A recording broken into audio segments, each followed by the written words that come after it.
All right, so we're live on your end. We're Yep, live. perfect. So good morning, good afternoon, or good evening, anyone who is listening to or watching this later on the Generation Z and at a recorded time, or for those that are watching or listening live on Mark's end from My Family Thinks I'm Crazy podcast and Alt Media United.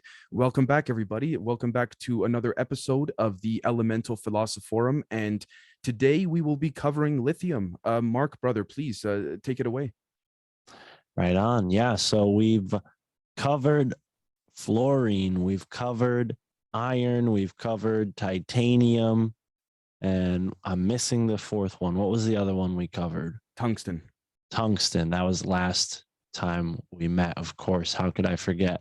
And now we're brought to lithium. And what's interesting about lithium, just from like looking at the periodic table itself, it is probably all the way on the other side of the chart compared to the other ones that we've talked about today or in this series, rather. Right. There's definitely, you know, a sort of theme with the metals. But I wanted to go into the other side of the periodic table. And I just, again, randomly picked one out. And I'm wondering how lithium fits into all of the research that you put together on a weekly basis because, you know, people, this is probably one of the more commonly known elements just because of its use in batteries. As a matter of fact, its usage in batteries is pretty much like 100%. And in 2011, only 27% of all lithium production was going towards batteries. And now it's almost at like 90 to 85%. So, most lithium is being used for these batteries, not just mobile devices, but cars now, the electric cars, which a lot of conspiracy theorists talk about that. This, global reset that we're heading towards, and that's the big part of it for me. I don't know how you feel about there. We're kind of uniting North America here with this, Canada and America thing Yeah. going on. I love that, brother. I just thought of that now.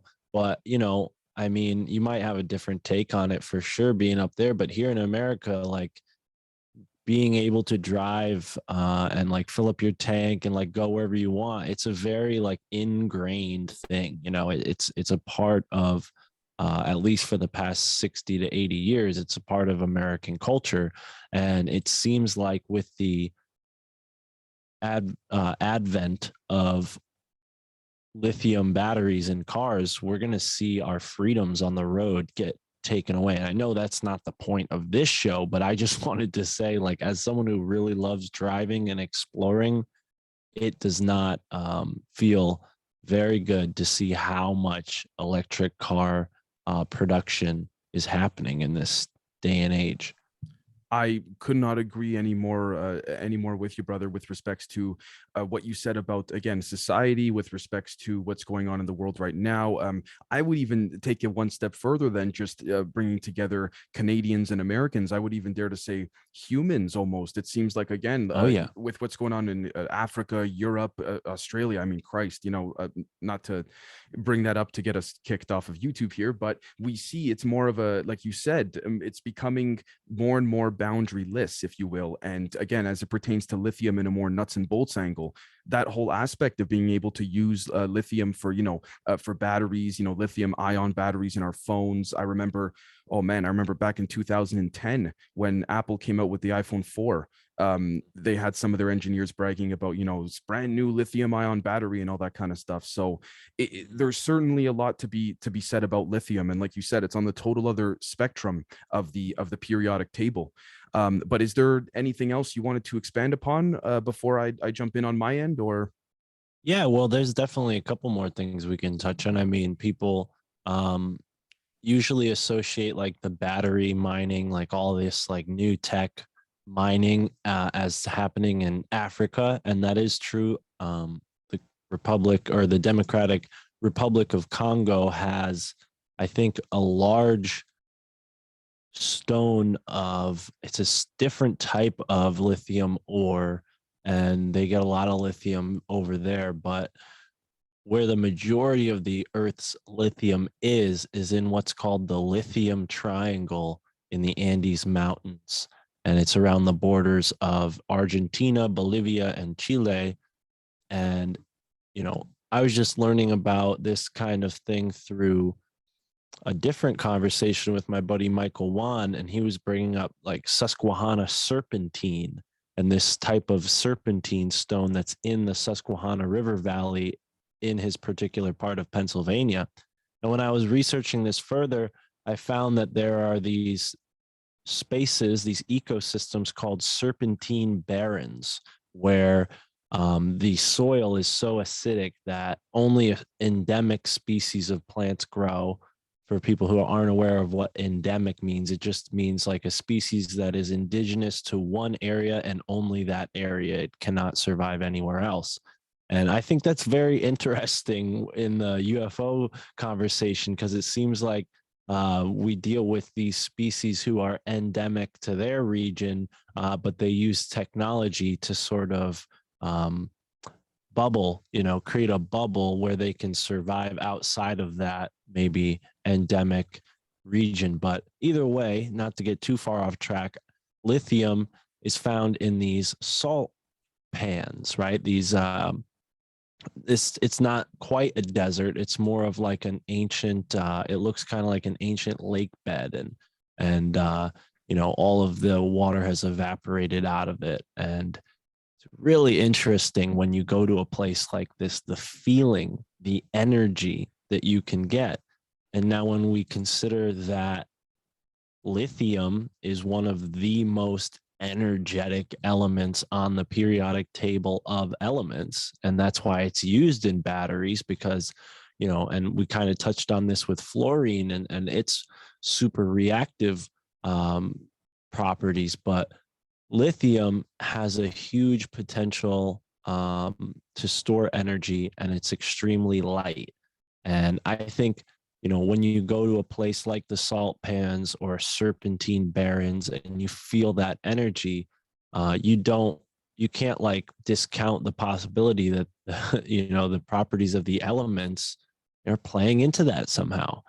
I don't know. I think it just adds more evidence to the kind of feelings that people have, which usually people who haven't had those feelings just write it off as like, oh, well, that's just you. But I think there's a scientific basis for these like energies or auras that a certain place can have. And given lithium's properties, and I'm sure we'll get into its properties further as we talk, but it's interesting to note that.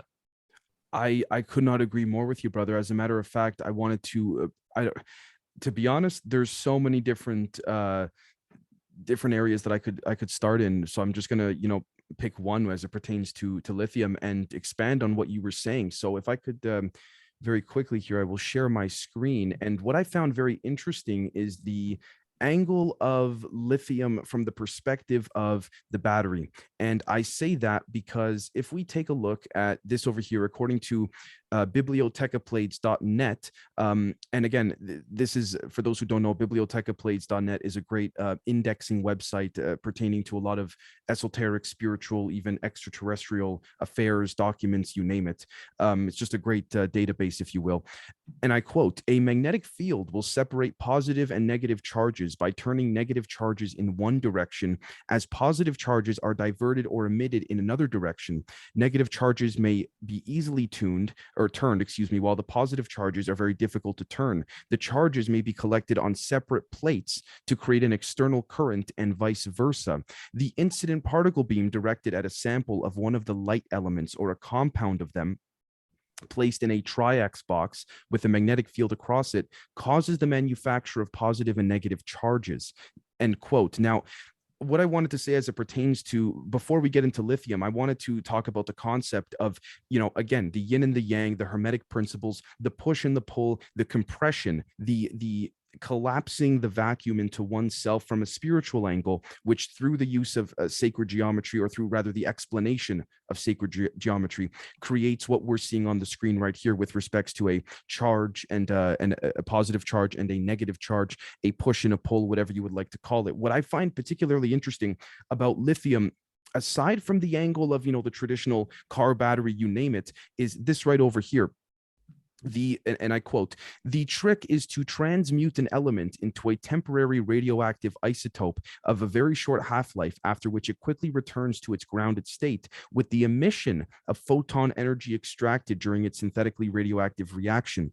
Using a 1 mole sample of lithium-6 or lithium niobate crystals manufactured by Union Carbide, this process will produce a continuous external current of 50 kilowatts indefinitely, unless the load is dropped too quickly, in which case a small explosion can occur. This can be fail-safed by use of a computerized control of the incident particle beam in respect to the load, in conjunction with an appropriate device such as an ultraviolet laser." Now, interesting here is that it says more simply, "An incident particle beam device can be easily fabricated using the Tesla bulb shown, which may be controlled with an FET or FET, field effect transistor, which senses a change in the field strength and instantly diminishes the current of the bulb," end quote. So I wanted to go jump right here to, again, going back to the, sorry, one second, quote right here, "Unless the load is dropped too quickly." All right. Now, using lithium-6 or lithium niobate crystals, the process will produce a continuous external current of 50 kilowatts. I find it interesting that the variation and alteration of lithium, I know that those within science may not find it as interesting, but I find it interesting that, again, pertaining to what is called the load, or what is referred to as the load in science, if we look back, for example, at the, again, I bring this up quite often, but the Project Carrot documents, it was mentioned that, again, there was an element of lithium, which at the time was not understood, according to the whistleblower, that, again, responded to a certain weight that was placed on this particular type of metal that they were trying, the team at Project Carrot was trying to reverse engineer. Interestingly enough, we find here, in consistency with what was reported there, that the lithium or the lithium niobate crystals, right, helped produce a load which would allow for that levitation, or whatever you want to call it, the voiding of space and time. I find it interesting that there is consistency here as well. Now, equally as much, sorry, I don't mean to hog it so much, but we see here again the usage of the terminology lithium-7, while the rarer and more unstable isotope is lithium-6.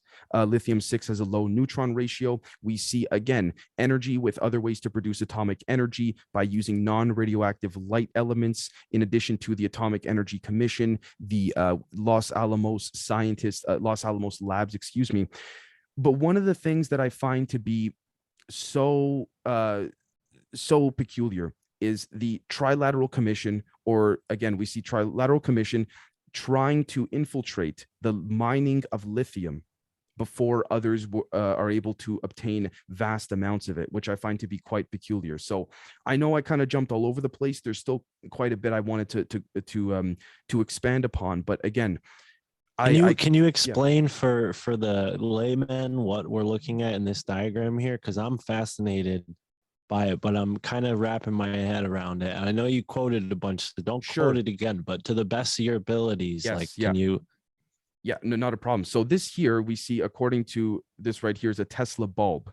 All right. So again, a Tesla bulb is used in many different regards for experiments, for again, we can also argue for what's been called death rays, heart attack guns, you name it. Right. Okay. Psychotronic weaponry. Right. So the propulsion, which would be needed relative to a positive or negative charge, similar to that of a car battery, if you want to call it, would be applied here as well. I mean, the thing that I find most peculiar is, again, there being what's described here as the momentum axis within the Tesla bulb. Now, for layman's terms, essentially what we're seeing here is we're combining the use of different elements, forms of light spectrum, and again, using the basic concept of gravity, if you will, to formulate different, what people back then would call anomalies in the space-time continuum. And space-time continuum is literally everything all around us. We could argue we're living in the space-time continuum right now.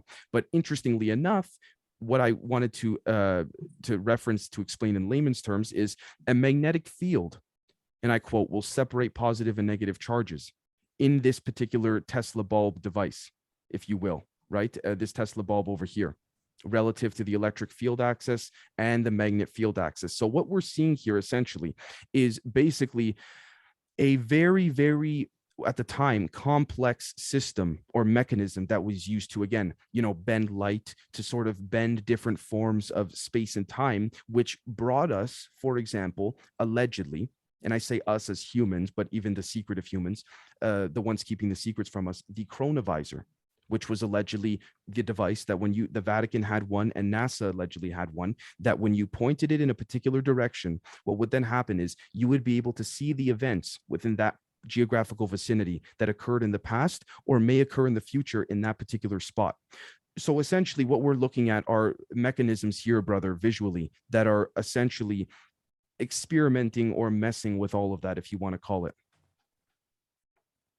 Wow. Yeah, it's a lot. It's a lot. But again, it shows that again, we see here like labels like particle light beams, magnetic fields, electrons. One thing I did want to point out as well, too, is that one of the things that's so interesting is that from the lithium, from the magnesium, from the aluminum, or this type of metallurgy that's found from recovered UFO crashes, what's not unique about the material is the material itself within the alien material, I should say. What is unique is the isotopic reengineering that at the isotopic level would take billions and billions of dollars to recreate on this planet. To our knowledge on the surface, it has yet to be done. So again, a small little microgram, I don't even know if that's an official measurement, but you know what I mean. If re-engineered at the isotopic level on this planet in the way in which has been studied and analyzed from the metal recovered from the alien craft, allegedly, would take billions of dollars just to reproduce the smallest amount. In addition to that, there have been scientists with top secret clearances in the past who have been experimenting, ironically enough, at the labs mentioned, Atomic Energy Commission, you name it, with such apparatuses that we see here visually. And they simply said, when they've tried to look at the isotopic structures and which embodied concentric circles and fractality and fractal shapes, they simply said, my God, we don't understand this. Now, maybe by now they've understood it, but I'm just referencing, a public surface level knowledge and information. But right. Yeah, I mean, it's a lot to take in there, but yeah. Well, when you're talking about military applications, I mean, one of the more notable military applications for lithium was as a nuclear detonator, right? It fueled this thermonuclear reaction that they set off in the Castle Bravo tests at the Bikini Atoll, Marshall Islands, right? This is where they exploded these huge nuclear bombs, I think for the first time ever in human history. And lithium was a big part of that. Wow. Holy crap. That's crazy, because I see here, to add to that right there, pertaining to the mining and all of that here, according, again, Bibliotheca plates, energy storage and mining techniques. Let's see here, one second, very quickly. Subcritical nuclear reactors. There are, and I quote, excuse me, there are a number of other unusual energy sources. Although we don't ordinarily think of it as such, planetary rotation is an excellent storehouse of energy. The spinning Earth, if slowed to a dead stop, would free about 2.6 multiplied by 10 to the 29th joules, enough to power human civilization at its current rate of consumption for 1 billion years into the future. So if similarly halted, would liberate 1.2 times 10 to the 36 joules, end quote. Interestingly enough, lithium seems to be the material that is attracted by major corporations with respects to mining as to alternative energetic sources. And I find it interesting that, again, that these major institutions and companies and corporations are constantly mining for lithium, and what they do not falter in with respects to them looking for more and more storage and forms of lithium, if you want to call it that, and isotopic restructuring, is lithium itself. They never falter from, no, we don't need lithium. It's always, we need lithium all the time. Every single time. And we see here, again, this idea, and I quote, is not all far-fetched. Various plants and animals are known to be hyperaccumulators of specific minerals or metals. For instance, the so-called copper flower native to Zaire has a dry weight that is 1.3% copper, right? Again, end quote. So we see this over and over and over again, right? We see, for example, a mining worm is 5 inches long and a 1/4 inch in diameter, mutated from an earthworm. It ingests metal ores for pleasure, one of them being lithium. So again, I can't help but think when we take a look at all of this, Wow. yeah, I mean, I believe we take lithium as a form of medication, if I'm not mistaken, for Well, yeah, that was definitely going to be something I brought up later on. But to that point about bioaccumulation, when I was talking about the serpentine barrens, they have problems in that part of Pennsylvania, or at least they did historically, because they wanted to farm and raise cattle, and what would happen to the cattle after they, because what they would do to correct the acidity in the soil like that, full of serpentine, which serpentine has nickel and cadmium in it, which I'm sure we'll talk about those in future episodes. But these cows that were grazing in this serpentine barren had really high toxic levels of nickel in their liver and all this stuff. So I definitely, I think that, to this point, lithium is strange because it's not, I'm not going to go out on the limb because I'm not a doctor, but I'm 100% suspicious of all pharmaceuticals. I'll just say yeah. that. And I definitely think that it's kind of insane that it's still being used to treat people's mental issues. I don't know. Maybe I'm wrong. I But agree. to me, it seems like, and I'm sure you agree, but I think there's people out there who, unfortunately might be going through some issues. And if they're taking this, I don't want to affect them, but at the same time, like, when we consider that the guy who first used used this stuff as a medicine, he was, I think, Mr. Cade. Let me look his name up. But this guy Cade, he did these experiments in Australia that involved injecting lithium and urine solutions into people's bloodstreams, right? So, Interesting. right. And if they found that there was this sort of like numbing effect, and people who had bipolar issues, their mania was calmed down. But it seems like people who take this don't enjoy it because, the first guy that ever was put under as a guinea pig to try this stuff out, he ended up reverting back to his psychosis because he didn't want to take the lithium anymore. I mean, given that was probably in the earlier days of medicine, so he probably maybe just didn't like needles, but still, I mean, I'm very skeptical. And I think there was this assumption and this bias in the early 19th century and even earlier 18th and 17th century that metals and minerals would be godlier or divine medicines as opposed to like the paganistic herbal medicines. And I think that there's, a lot of totally tangential stuff that created that, but the witch trials and the superstition and paganism and all that. But really what it is people trying, I think, for economic reasons to find a quick fix. And what mining is, it's like a monopoly type of economy. Because if you have all of the mines, you can control, how much the resource costs and maybe even what the resource is used for. And then once it's being used for that and you're getting your price, I think there is also, and we see this throughout history, the manipulation of the populace so that they continue to use this product. Diamonds are an example of that, where the De Beers family has an exclusive monopoly on all these diamond mines. And then they created this cultural practice of giving diamonds to loved ones for engagement and then for wedding.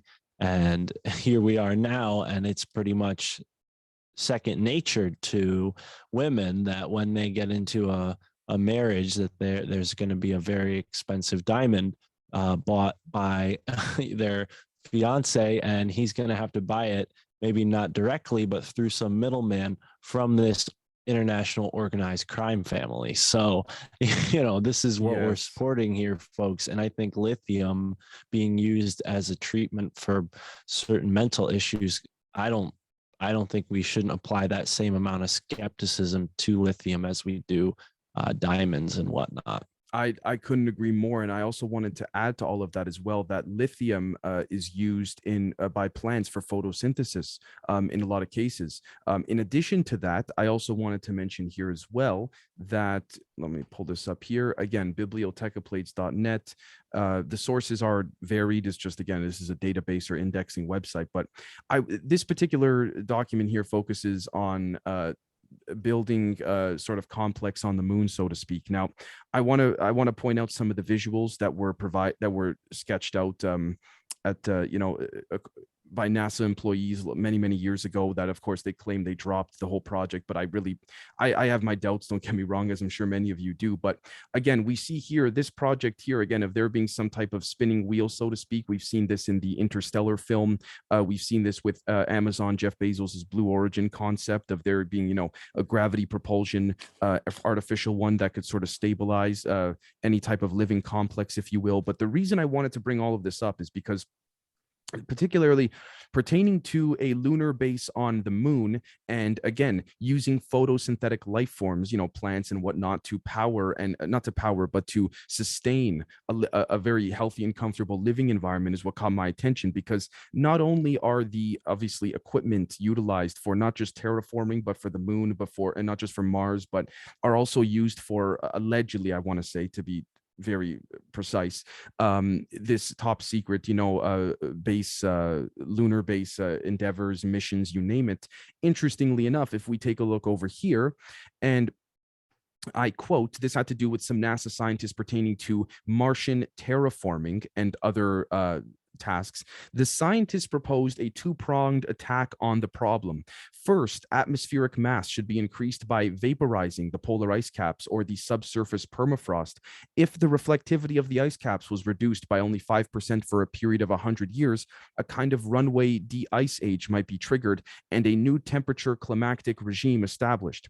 Secondly, mechanisms of genetic engineering currently available or under development could be used to construct organisms far better adapted to grow on Mars than any present terrestrial organism. In principle, the entire gene pool of the Earth might be available for the construction of an ideally adapted oxygen-producing photosynthetic Martian organism. What were they going to use to provide a good chunk of the photosynthesis and the oxygen and whatnot? Lithium. So again, like you said, going back to De Beers and all of that, it's a very interesting way, because a way to view it with respect. They're trying to maybe cause a rapid climate change on the moon in order to create like a oxygen rich atmosphere where there isn't one currently. Right. Yeah. And we see here, and Wow. again, of course, the recent public studies coming out about all of a sudden the moon has an atmosphere all of a sudden, right? Which I would dare to propose is an artificial dome, if you will. But again, it was estimated that the creation, and I quote, of an oxygen atmosphere using known terrestrial photosynthetic life forms, again, feeding via lithium, might take hundreds of thousands of years. But by altering the environment of Mars and by seeding it with appropriately, Mars, not the moon. Sorry, yes, Mars. My apologies. Not the moon. Sorry, man. No, it's okay. I think I mistook that. But go ahead. And seeding it with appropriately bioneered organisms, the length of time to project completion could be reduced 1,000-fold. Total energy expenditure for the NASA AIM scheme, roughly 10 to the 24th and 10 to the 25th joules. I'm not going to pretend like, again, I fully understand the whole concept of the metrics and measurements and all that, but joules, that's like force. That's I mean, I can't visualize how much 10 or to the 24th power, of force that is, but yeah, I get what you're saying. Right. Yeah, exactly. I know what joules are, but past that, I don't want to pretend like I do, which is that's why I wanted to clarify. But we see here, and I quote, water molecules would be split into oxygen, which could be released into the Martian air are eventually to result in a breathable atmosphere and hydrogen, which could be collected and used for fuel in fusion power plants to operate the electrolysis factories. Again, using Electrolysis. electrolysis, excuse me. Again, lithium from powering some of these plants to power to create photosynthesis, to generate it, you name it. So like going back to what you said about De Beers, I can't help but think that there being some type of harvesting or stocking up of lithium and other elements and minerals it speaks to a much larger agenda, which could be something like, again, we see, for example, in real time, world economies collapsing financially and what have you, seems to be almost deliberate. I don't mean to sort of veer off to that path, but No, again, it's all right. if it's all connected, I mean, you take a look at, for example, these elites sort of cashing out, maybe seeming like they're enjoying the sort of last bit of valued currency, possibly, that they still have before things might change to a more, again, I'm not saying entirely, but for the sake of just, spurring out ideas, more ideological value to that of minerals. Because again, if there would be a transition, assuming there is one in place slowly, for better or worse is not for me to say, but if there was a transition that would bring humans to a galactic understanding of there being other species out there, the value of money on our end means absolutely nothing, right? Because then it's Right. just a piece of paper that we give value to. So what would the next currency be? What would the next form of, again, power be? What would something be to bring that sort of system of compression of the everyday people like you and I? What would that lead to?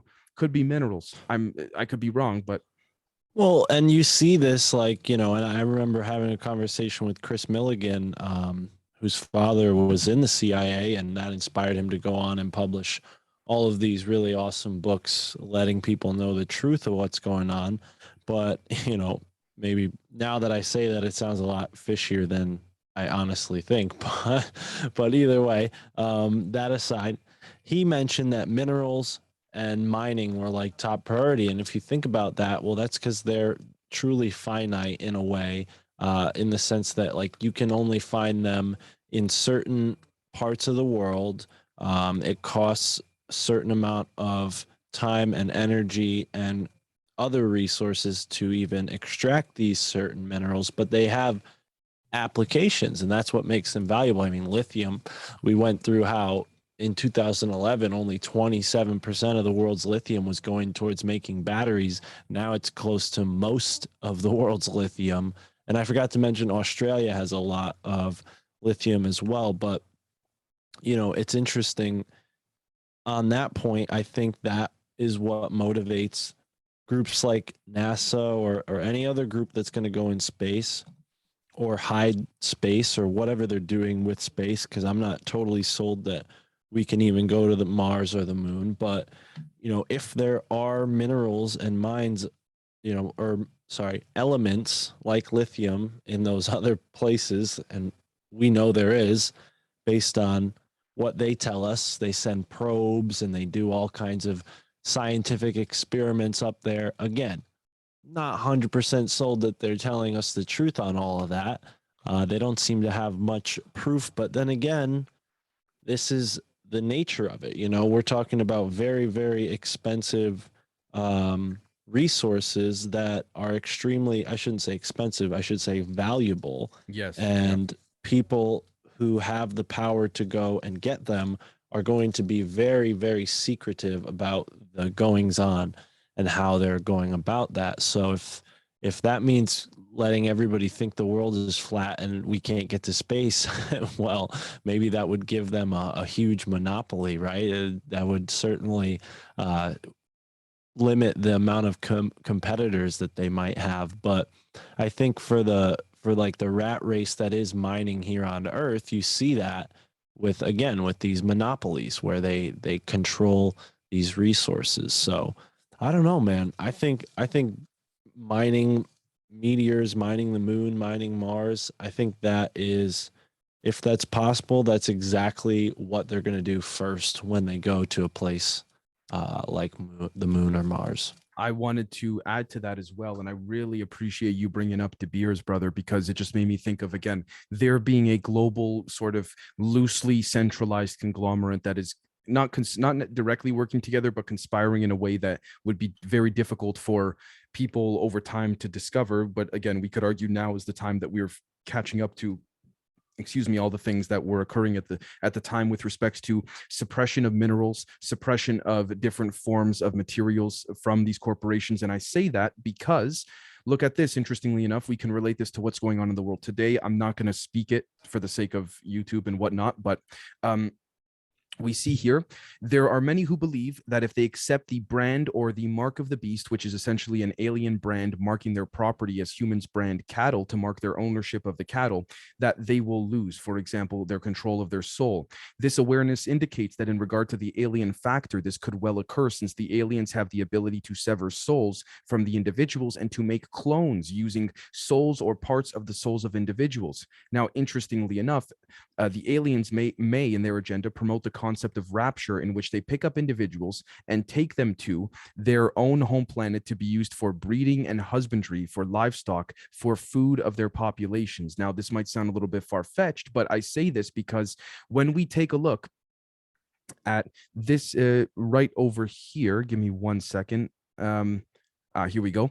This awareness, again, once injected into the body, the identity chip cannot be removed. And that is the concept of when these beings are taken to the home planet and returned to Earth with no memory of that happening. There are documents to substantiate that, such as the Paul Benowitz document. But again, and I quote, this awareness wishes to explain that those who have the mark or the mark of the beast forced upon them, such as children or entities who are incapable of resisting the mark because of force, will not experience that which is the separation of the soul. Interestingly enough, the awareness indicates it is the entity who willingly takes the mark that is in danger of losing his or her soul.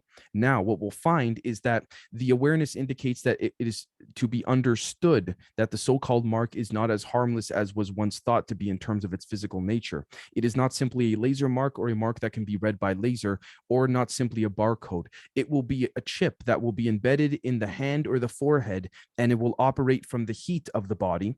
It will have lithium batteries that are heated by the body and thus recharged by the heat. So they are intended to be more or less indefinitely charged. This awareness indicates the lithium batteries, if damaged, will leak into the system, causing toxins within one's body so that an entity may begin to develop the boils as described in the book of Revelations in the Bible. These boils yeah, again, thank you, brother. You bringing up the beers led me to this. If it wasn't for that, I wouldn't have got this. Yeah. Well, I was hearing you read this and I'm like, how the hell is this relating to lithium? And boom, keep going. These boils begin being from all over one's system, caused by the leaking batteries of the lithium from the chip. This awareness indicates that these leaking batteries and the radiation involved in the chip as that which will create extreme pain for many entities who accept the mark, as this begins to have its effect when the batteries and the chip begin to grow old and begin falling apart, as we see again the concept of, of a beginning and an end to everything, sort of like the infinity circle. You know what's interesting about this, and I think people maybe are a little skeptical. I hear this and I'm like, wow, sounds like whoever was being written about in the Bible, this group has known about this stuff for a while. Like lithium batteries and all that, they're not new. They know what happens when a lithium battery is inside of an organic organism, and that's why they would put it inside of us. And I'm like, holy crap, this is reminding me of what I just read like 20 minutes ago about lithium being one of the first, scientists. I don't believe in the Big Bang, but scientists say that lithium was one of the first elements formed during the Big Bang, at least I think one of the isotopes from, however they determine that, I don't know, but it's just interesting that lithium has this very supposed ancient origin, and it's being talked about within this context of the mark of the beast and the boils in the book of the Revelation. I couldn't agree more. To top it off, the last, I guess, sort of set of paragraphs here, there will be entities who will try to take these out. And I imagine when it says entities, also refer entities meaning humans too. But in the process of trying to extract these chips, they will also damage the chips and cause the same toxic release. So there will be many who will suffer from this in the physical sense as well as in the spiritual sense. Now, going back, before I go on, going back to where was I here? Right here. No, excuse me. Right here. Tesla bulb, and of course these different mechanisms and whatnot, I can't help but think that, again, the toxicity, if assuming this chip hypothetically would break down within the body, I cannot help but think that, again, there would be toxicity in a physical sense, but also in an esoteric sense, because of the electromagnetic science that could explain the dissemination of energy throughout the body, of infectious energy, through mechanisms like this, what we're seeing right here, right? The electric field access, magnetic field access, beta particles, particle beams, you name it, right? Now, if we go back here, and I quote, "This awareness has discussed this briefly in an earlier reading, that those who do not take the chip are likely to become outcasts in society, much like the untouchables in India, but this will be far better than accepting the chip and the consequences spiritually and physically. Could it be that," this is a side note, "due to the entrance of the Earth into the photon belt, which changes the atmospheric conditions and frequencies, the lithium will start to leak out of the chips? From a reader about Schumann resonance, the Schumann waves are a part of the planet and our lives. They're so vitally important that astronauts have to have them created for them when in space capsules." Now, here's the interesting thing as well, too. This doubling could well be in the indication of frequency changes in the planet that so many people have been writing about. Read about the chip powered by a lithium ion battery as a, quote, "satellite babysitting service," end quote, that can be recharged through the skin and use a proprietary antenna capable of transmitting signals through flesh and muscle.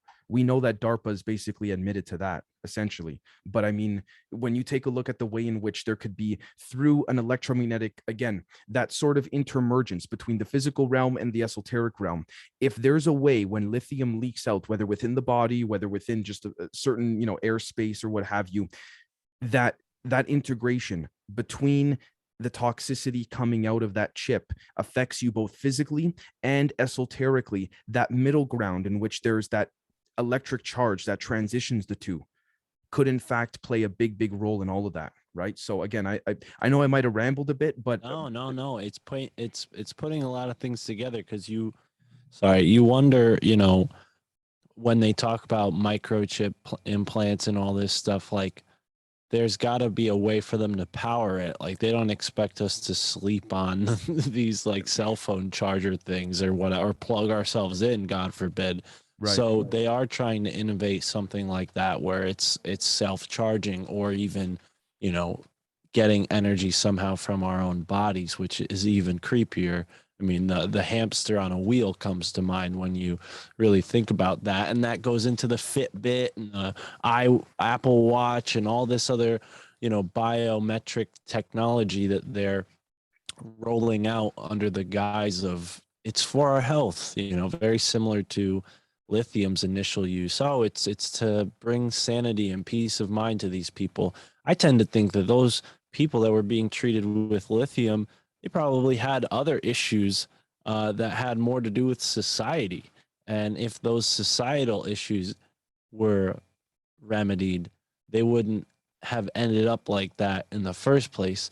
Now, maybe that means that it's too late for them, and any comfort they can get is, well worth it. But that doesn't mean that we're going to make it a practice of stubbing our or cutting our toe off just to replace it with a shiny gold one. You know what I mean? It's just like, it's just silly the way that people think that we can externalize healing like this.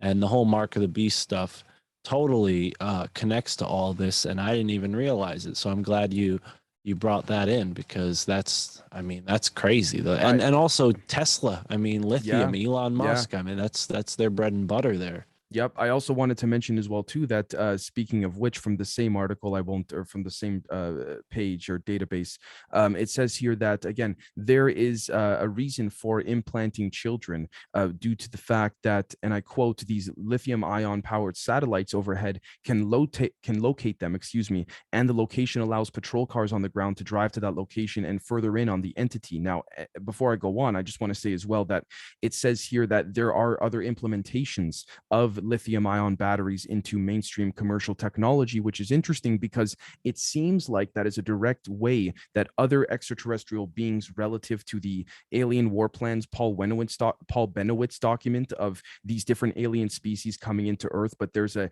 database that they all sort of have to check into, like when you check into a hotel, so to speak. I find it interesting that lithium ion batteries are placed all over our commercial use of technological products on a human level.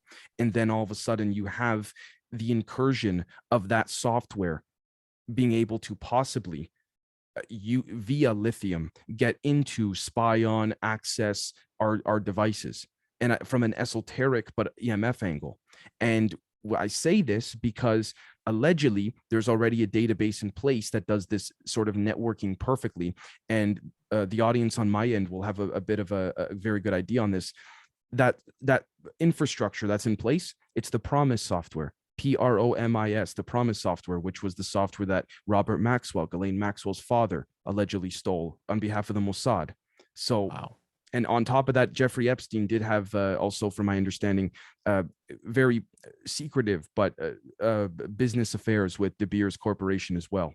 So, I mean, when you bring that full circle with respects to how things could all be connected, you know, substantiating it with what we see all over I mean, lithium ion batteries are used constantly. At that point, it's like, holy crap, you're going down a rabbit hole that's not even a rabbit hole. This is might really be reality, and we're living in the rabbit hole, right? So, Wow. Yeah, that's definitely fascinating, man. The Promise software. Can you explain that a little bit for me? Because I'm not aware of it totally. I know it's associated with the Maxwells, but sure, yeah, let me Promise software, let me just get a solid description of it so I don't okay. It was actually, let me share my screen with you here. The Promise software, uh according to Wikipedia, was a case management software developed by INSLAW, formerly the Institute of Law and Social Research, a nonprofit organization established in 1973 by Bill and Nancy Hamilton. The software program was developed with aid from the Law Enforcement Assistance Administration to aid prosecutors' offices in tracking. In tracking, essentially. Now, basically what ended up happening, we see right here, Maxwell, Epstein, and Promise. It was basically a very advanced software system, of course, for the 70s, the highly advanced computer program for essentially surveillance of almost any and every kind that one could think of. So it was basically what we have now on our phones with respects to, like Find My iPhone or anything like this.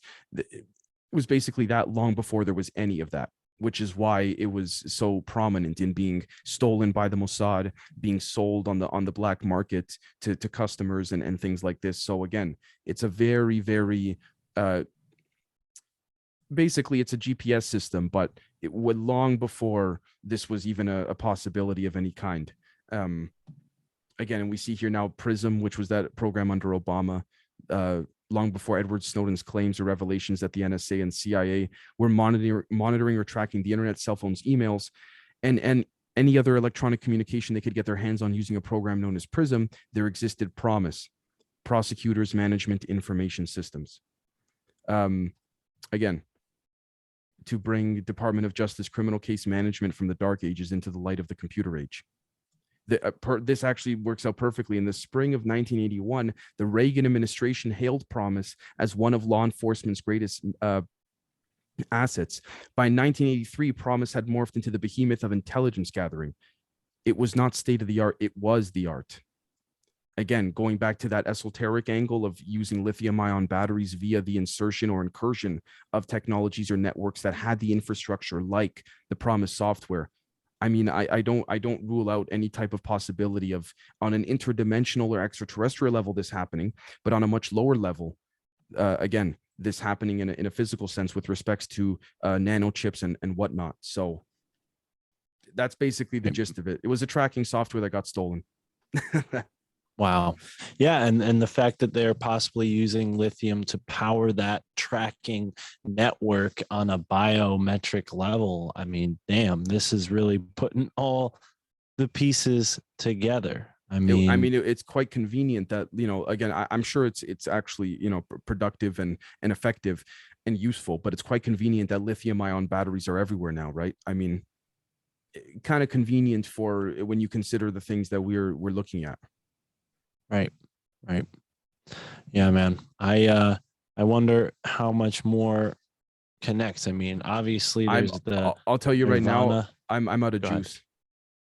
I've maxed out, unfortunately. I'm sure the audience is gonna, on my end, they're gonna comment, Dave, you forgot this, you forgot that. I know, but this is what I've gotten in the last little bit, trying to, cover all the angles and elements of it. Yeah, no worries, no worries. It's not an easy thing to do to just take a random look at any of these elements, especially lithium, when there are so many ways you can go. Another interesting salt bed is called the Devil's Golf Course in Death Valley National Park. That's another place where there's possibly a lot of lithium. But yeah, man, I'm cool with calling it done on this episode. I think Nirvana and their song Lithium, a lot of interesting parallels there. You know, Kurt Cobain taking his own life, or possibly Yep. that happening because of Courtney Love. I don't know if you looked into any of those theories, Yep. but I would, hate to not mention that, because there's definitely associations there. And lithium is just strange. I mean, it's got so many applications, and then the fact that it's also an antidepressant drug. It's like, well, I feel like these people who are being treated with lithium, they'd be better off in a world without it, and all of I, the implications of using it. that's a great point. I actually forgot to even bring up the fact that, lithium being treated for being used for people to treat bipolar disorder and what have you. I can't help but think again, from an esoteric and spiritual angle, there being some type of incursion, whether it's, via, if you subscribe to the Saturn moon matrix, or whether it's, via other ways that we were just looking at here.